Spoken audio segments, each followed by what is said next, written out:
Hello, Riddle here. Welcome back to my channel, or welcome to my channel. Sure hope you subscribe. Today I'm going to talk about saving your flowers from the garden to make potpourri. Potpourri is cool because it's a real, gift. It's a real gift from the heart, and people really appreciate it.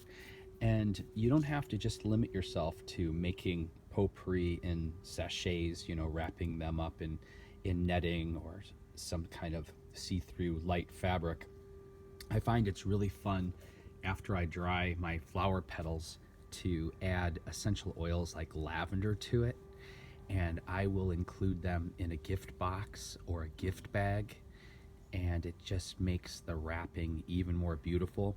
Or you can take a glue gun and grow straw flowers, and you can glue the straw flowers around your ribbon or your bow when you wrap a gift, and it's magical because they look alive even when they're dried.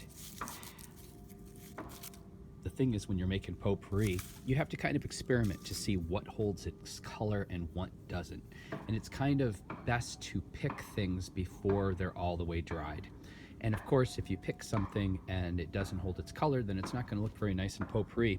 It may have an interesting shape like these orchids, but kind of ugly and brown.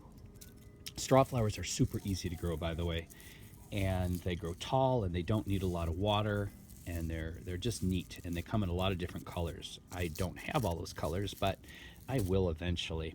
Rose petals are great for potpourri.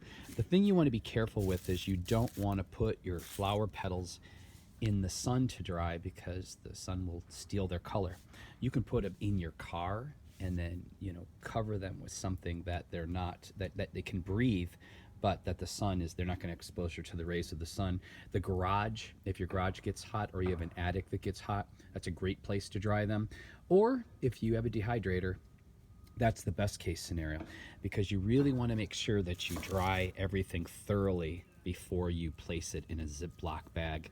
And I also save my glycerin capsules from medicines and vitamins and things. I save those in a Ziploc, and I'll toss a couple of those glycerin tablets into my potpourri to make sure that it doesn't reabsorb moisture and mold, so it's good to go. So this is a mixture of dried stuff and stuff that's still drying.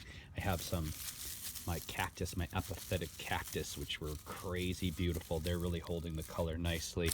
I've got, these are edible chrysanthemums. They actually make tea from these. It's very medicinal, and they dry really beautiful like a chamomile. If you have chamomile, that's a great dried flower. We have our straw flowers, rose petals, sweet peas, some orchids. Purples tend to hold up really well in general and hold the color nicely. So just experiment, and it's just a great way to, once again, make a beautiful gift, an organic gift, and take advantage of the hard work and beauty from your flower garden. Potpourri. If you like my channel, my money-saving tips and garden wisdom, please subscribe. It helps. Take care of yourselves, and most of all, take care of each other, because it's how we treat each other on the streets that really makes our reality. Bye for now.